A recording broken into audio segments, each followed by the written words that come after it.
Wow, grabe. Parang kailan lang lupa lang to.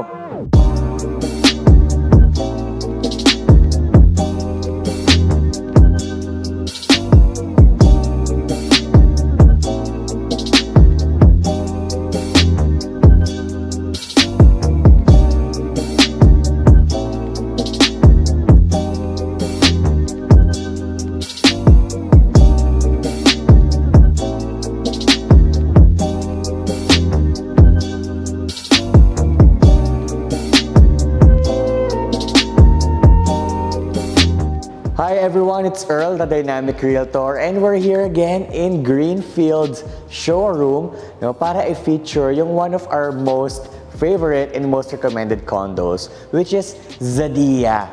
As we know, limited na lang kasi talaga ang mga studio units dito sa area because karamihan dito, mga one-bedroom units, malalaki ang cut, 40 plus square meters. Yung iba kasi hindi naman kailangan ng ganong kalaking space. All they need is a place to stay para sa anak nila who will study in the future UST, or maybe a solo or maybe a bachelor. Yung iba naman, parang couples lang naman na they would love to have their own space because nagtatrabaho sila sa Laguna Technopark and in other offices here in New Valley area. And that is exactly the solution that Zadia is offering to people who doesn't want a space that is high maintenance. Kasi dito talagang low maintenance lang dahil nga condo siya, plus dahil it's being developed by a renowned brand which is Greenfield Development Corporation. Talagang may peace of mind ka, hindi mo ubos ang oras mo in maintaining the property, not just your own property but also the common areas, the amenities, and lahat ng features ng condo development is talagang aalagaan niya ng developer hanggang sa 10 years or maybe 20 years na yung property because dyan nakilala ang Greenfield Development Corporation. So kahit yung mga existing villages nila dito sa area, kahit matagal na, kita naman namin talagang elegant yung amenities nila. And for sure, here in Zadia, the lifestyle it can provide to your family or maybe to your tenants, it's really beyond question. If you've been watching me already here on YouTube, be sure to click like and subscribe para naman syempre makita mo yung mga upcoming videos ko. If first time mo akong makita, head over to my YouTube channel. Makikita mo I've featured Zadia many times already and other projects here in Greenfield City para mas ma-familiarize ka sa amenities, sa neighborhood, and what kind of developer is Greenfield Development Corporation. So mas makikita mo doon sa past videos ko yung showroom, yung itsura ng studio unit, and of course, yung yung itsura ng community. So ngayon, this is an update. We can consider this as a project update for Zadia because ngayon, as we are shooting this video, it's April 2, 2024. Almost sold out na ang Tower 3 at malapit na rin lang simulan ang Tower 4. Kaya kung naghahanap ka talaga ng investment or maybe a rental business, talaga this is really a great place to start because this is not so expensive. Hindi kasing mahal ng ibang condo sa area plus sobrang strategic ng location niya. So ngayon, meron pa tayong mga studio units na nakaharap sa amenity area. So kung gusto mo ng premium living, parang nasa hotel, this is really ideal for you dahil na amenity view siya.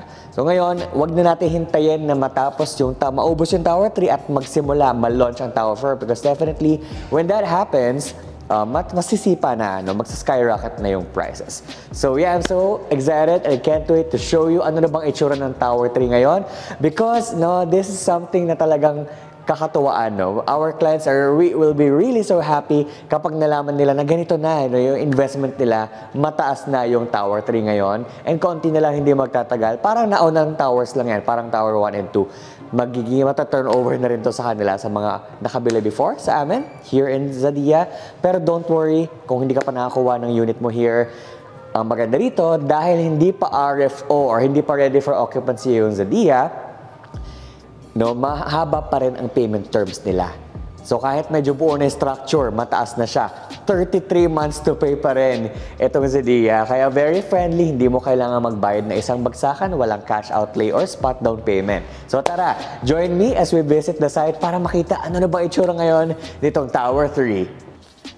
Welcome again here in Zadia. no, sa mga hindi pa nakakita nitong development na to, this is your chance para ma-witness bakit ba namin to favorite, bakit ito yung lagi kong nire-recommend sa clients ko. No? Marami na akong mga natulungan na mga investors sa dito kumuha ng unit, including my very own cousins. I have cousins from abroad, from the US, from Canada, from Singapore, na imagine, mataas na yung standards nila when it comes to choosing a property, especially when it comes to aesthetics, no, yung itsura, yung facade, and this truly did not disappoint because in fact, Zadia is a property that speaks for itself. So, here is Tower 1. Sold out na yan. May mga nakatira na dyan. And kita nyo naman, no? If you will see and compare the actual tower with the computer-generated or the computer renderings or the 3D designs na pull off nila, they were able to achieve kung ano man yung gusto nilang ma-achieve. And as you can see, dahil nga greenfield to, merong greenery sa facade ng building. Tunay yan. So, and makikita nyo dito, meron ng tarpaulin si Zadia Tower 4. And this only means one thing, no? Tataas na naman ang presyo dito once na ma-launch na to. So ngayon, parang medyo may teaser lang sila, medyo patikim lang. Pero time will come. Parang nangyari lang din sa Tower 3 yan. Once na ma-launch to, definitely, lahat ng towers apektado. Magkakaroon na naman ng appreciation and magiging happy na naman lahat ng mga naging investors dito. So, before it's too late, be sure, no, na mas makita mo ang Zadia on a deeper level. Tapusin nyo itong video na to, no, para makita nyo kung ito ba talaga yung perfect fit for you. And this right here is Tower 2. Yan. Itong may mga nakatira na rin, sold out na rin. Usually dito sa Zadia, nasa sold out agad lahat ng towers. Even before matapos yung condo, even before na matapos yung tower, nasa sold out na yan. Pre-selling stage pa lang. Ayan. Then, ito na si Tower 3. No, kung last year, I think about last quarter lang in 2023, nag-feature kami nito to give an update to our clients. And ngayon, mataas na. No, binilang namin kanina around 17 story na to, 17 floor. So, almost tapos na yung parang framework or the backbone of the structure. Kaya exciting times ahead because even before pa matapos yan, bago pa ma-turnover yan, tuloy-tuloy lang nagpa-price increase dito, tuloy-tuloy lang nagpa-value appreciation. Again, dito sa Zadia, meron a total of 5 towers. And ngayon, Tower 3 ongoing construction, RFO na yung Towers 1 and 2 which are sold out already. Imagine kapag nakakuha ka ng units bago matapos yung Towers 4 and 5, bago pa ma-launch, no? Talagang malaki yung legroom mo, no? Kasi sa investment, lalo sa flipping business, or gusto mo talagang ibenta to after a few years, talaga ang laro talaga dyan, the game you should be playing is, you should buy low and sell high. The more affordable or the cheaper mong nakuha yung isang unit, mas malaki and mas mabilis mong makuha yung return on investment or mas mabilis mong madodoble yung investment mo. Because yun nga, mas mababa yung TCP na nakuha mo siya. So, mas maikling panahon yung iintayin mo para maging satisfied or happy ka dun sa desired capital gains mo. So, kung ano man itsura nitong Tower 2 ngayon, and kung gaano siya kataas, ganyan na ganyan lang din si Tower 3 because pare-parehas ng number of floors at ng height si Towers 2, 3, 4, and 5. Okay, and katabi niya lang mismo si Tower 3. And ito mismo, dito itatayo ang central amenity. Sisimulan yan possibly during the construction of Tower 4 or Tower 5 para alam mo yun, fresh na fresh lang siya. Kumbaga, once na matapos lahat ng towers, fresh na fresh ang amenity area natin. But ngayon naman, meron na tayong existing amenities, no? Yung merong basketball and football court and merong gazebos. So, and usapang clubhouse, no, it will truly not disappoint because kita naman natin kung paano magtrabaho si Greenfield. At dahil nga, no, sa almost 4 years na ako dito sa industry, ang dami ko na napasok na condos and medyo tumataas na rin ang standards talaga natin. Kaya alam ko talaga kung ano yung mga condos na alam mo yun na Talagang maganda yung maintenance, the workmanship, the after sales, at talagang top tier. So I only recommend properties na talaga ako mismo dapat sold, or ako mismo dapat satisfied ako or happy ako if ever doon ako titira, or if ever ako yung maging investor sa isang area na yun. And I really believe na Zadia, it has a lot of potential. The promise that it can offer to investors and residents is truly beyond question. Talagang magiging, there's no other way for your money but to grow eh. Wala siya ibang direksyon. Kasi andito talaga sa Central Business District, itong Zadia, isa sa mga pinakabungad na condos, very accessible, walking distance from the malls. No? Imagine walking distance lang from Vista Mall, from Ayala Mall, Soledad, tapos may wet market na malapit, no? Yung Paseo Wet Market, yung Paseo Outlets, because Paseo is part of Greenfield City. May sariling hospital ang Greenfield. Kaya talagang wala ka nang hahanapin pa eh. Pag dito ka nakatira, or for example, ang gusto mo talaga ay yung mabilis mag-appreciate. And fun fact, para sa mga flippers out there, o gusto talaga ng investment na mabilis madodoble, or alam mo yun, mas mabilis sa capital gains, sa ibang developments kasi, I mentioned this before, pero let me reiterate.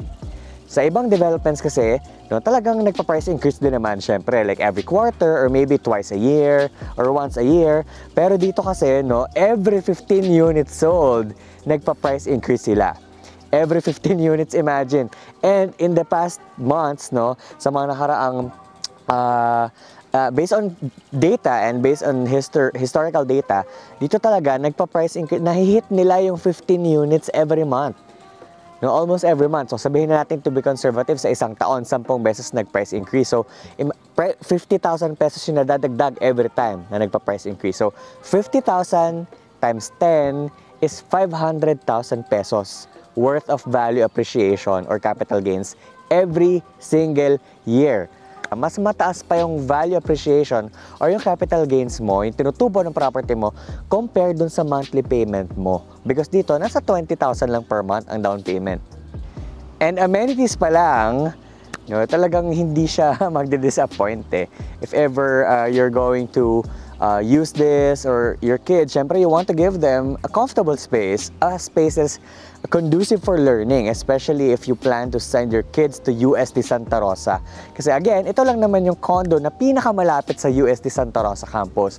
And if you haven't heard of that news, tapos na yung first building nila, and hindi magtatagal, mag-ooperate na rin, mag-start na rin ang operations nitong UST campus. And it's even bigger than Metro Manila or UST sa Espanya. And isang litmus test talaga natin yan para malaman na maganda bang investment tong Zadia. Well, imagine sa buong Pilipinas, no? Bakit naman sa Laguna, specifically sa Santa Rosa, naisip ng UST na magtayo ng very first campus nila outside of Metro Manila. So yeah, this is really a premium development na hanggat maaari, hanggat may units pa dito, hindi namin pinapalampas yung opportunity. We really want our clients to get a unit here para nakaposisyon na kayo sa Santa Rosa. Especially darating ang panahon, itong Santa Rosa, magiging parang Alabang or Makati or BGC na yung presyuhan dito. Because ganito lang din naman nagsimula. Lagi ko sinasabi, ganito lang din nagsimula ang Makati, ang BGC. Sa ganito mga price point. Eventually, pag mas marami ng towers, buildings dito, commercial spaces, no, sisipa na ang presyo, mas mahihirapan kayo maka-move forward. Uusod at uusod tayo, lalayo tayo ng lalayo sa sentro ng commerce, sa sentro ng business. And you don't want that if you want a rental property. You want to be in the middle of everything, in the middle of the happenings. You want to be in the CBD. So yeah, this is your sign to finally take the step towards being an entrepreneur. If ever gusto mo nang magtayo ng negosyo matagal na, pero hindi mo siya nasisimulan because you're overthinking, you're overanalyzing kung ano bang negosyo yung sisimulan mo, and maybe you don't have a background in business. Well, real estate is actually a business, especially if you're abroad, nasa Amerika ka, Canada, Australia, or other countries, and nandyan ka na for the past, decades, for the past years, no? And nahihirapan ka magsimula ng negosyo kasi nasa ibang bansa ka, may maraming rules na kailangan i-comply, and mas madali sana kung ang business mo nasa Pilipinas, kaya lang wala ka dito physically. So real estate, No, it's a low-maintenance business. Wala kang masyadong overhead cost. Wala masyadong operations na iisipin. It's just gonna be a self-liquidating asset. A business that is working for you, and you are going to have that opportunity to make your money grow and make money while you sleep. So here is the studio unit again. So hindi ko na masyado iikutin ngayon because I featured this before. I suggest go to my previous video about Zadia para makita mo talaga yung dalawang model na studio nila. So a typical studio unit here is 24.9 square meters. Magkano ba ang isang pre-selling studio unit dito sa Zadia? So the total contract price is 4.6 million pesos, a lot cheaper compared to other condos in the area na nasa 5 to 7 million na sa iba. So 4.6 million, then 33 months to pay ang down payment natin. 15% lang ang down payment. Isa-stretch mo siya or isa-spread out mo pa siya ng 33 months, almost 3 years. No, so ang reservation fee is 20K, then ang monthly payment mo is also 20K for 33 months. So yung balance, pwede mo i-cash later on or i-bank financing mo. So magkano magiging monthly amortization, Earl, kapag nasa bangko na? If 20 years to pay, no, for example, 7.5% na interest rate, nasa 32,000 pesos per month ang amortization. Required income, mga nasa 100K. If ever naman na 15 years, no, 36,000 pesos ang amortization, then ang required income, mga nasa 120K per month. For 10 years naman, no, kasi syempre iba-iba ang loan term, depende sa age natin and depende kung anong ma-approve sa atin ng bank. So, kung 10 years to pay naman, nasa 47K yung monthly amortization. Then, ang required income, mga nasa 150K. Reminder lang, no, dahil ito ay based sa 15% down payment, 85% loanable sa bank financing. Siyempre, kung gusto nating ma-maximize, mapalaki pa yung rental yield or yung sosobra doon sa rent na kinikita natin, siyempre gusto natin mas positive cash flow tayo. Para maging positive cash flow ka, dapat mas malaki yung binabayad ng tenant mo sa'yo, yung rent, compared dun sa amortization. So, magkano ba, Earl, ang rentahan ngayon dito sa Zadia? Mga nasa around 25K ang semi-furnished unit dito sa ngayon, 2024. Pero of course, dahil ito ay ita-turn over sa matatapos pa to, yung down payment mo, 33 months. So, technically, maglo-loan ka after 3 years pa. So, 2027 pa. So, by that time, definitely, mas mataas na rin ng rental rates. So, if you want to maximize the rental yield, I suggest, no, katulad ng ginagawa ng ibang clients ko, nagdadagdag sila ng down payment during the period of 33 months. Or you can also customize your payment term. Instead of paying only 20K or 15% down payment, you can make it 20% down payment or 15 or 25% down payment. Pwede ka rin mag-lump sum sa unahan or mag-lump sum sa dulo bago mo i-loan para mas maging maliit yung monthly amortization mo, making the rental yield higher. Now, if ever you already fell in love with Zadia but you need a bigger space, a bigger unit, good news because this is the only condo development in the area na pwede kang mag-combine ng dalawang studio units. Now, for as long as syempre may available pa na magkatabi. So, I suggest kung kailangan mo talaga ng bigger space, kuha ka ng dalawa. Tapos, ang maganda pa dyan, kapag finalize mo na agad yung decision mo na combine yung gusto mo, ito-turn over nila to sa'yo nang meron ng butas. Kumbaga, accessible na isang buong unit na sila. Hindi ka na magtitibag ng pader. Sa iba kasing developers, ito-turn over nila sa'yo na magkahiwalay pa, ikaw pa magtitibag ng wall. Here, as in combined unit na siya. So, for a combined unit, so times 2 lang, syempre yung floor area, so 24.9 times 2, that is 49.8 square meters. So, almost 50 square meters na siya. So, the total contract price is 9.2 million. Then, ganun din, no? 17% down payment, payable up to 33 months. Yung 83%, pwedeng bank financing or cash. So, ang reservation fee is 46,000. Then, yung monthly payment, same lang din, 46,000 for 33 months. Then, kapag ilo-loan mo na to, no, for example, 20 years to pay, that will be 61,000 per month ang magiging amortization mo sa bangko. Required income, nasa 200K per month. Kapag 15 years to pay naman, 71K ang amortization. Required income, around 230K. Then, if 10 years to pay, mga nasa 91,000 ang amortization natin. Then, ang magiging required income nun, mga nasa around 300K. So, depende sa case mo kung papaupahan mo to for a bigger family kasi usually yung expats minsan kasama nila, di ba? Yung family nila, kung saan sila galing, isa sa mga benefits ng company. Or kung ikaw mismo yung gagamit nito and you want to be with your kids habang nag-aaral sila sa UST or sa LaSalle, then this is a perfect property for you na pwede mo rin paupahan after nyong gamitin. So, yeah, that's it, no? Either talaga mag-studio ka or combined units, but the bottom line is, ang maganda rito, meron ding balcony. Kung combined units yung kukunin mo, dalawa yung balcony. Then, pwedeng isang bathroom or isang toilet and bath na lang siya. 1 quarter is already down, but we still have 3 quarters to go for 2024. Kaya kung di mo pa nasisimulan yung investment goals mo na nilagay mo sa vision board mo or pinramis mo sa sarili mo na mag-i-invest na ako finally, this is your chance to finally make that happen. And I will help you. I'll be happy to take you by the hand and let's make that a reality. If you want to schedule a viewing or if you want to learn more about Zadia and other exciting properties waiting to be yours here in the South, feel free to call me on my mobile or WhatsApp or Viber at 0956-356-2753. And when you kalimutan, comment kayo rito and of course like, subscribe, and click nyo yung notification bell para lagi kayo updated sa mga hot properties and other tips about real estate. So once again, this is Earl, the Dynamic Realtor, showing you premium properties you deserve.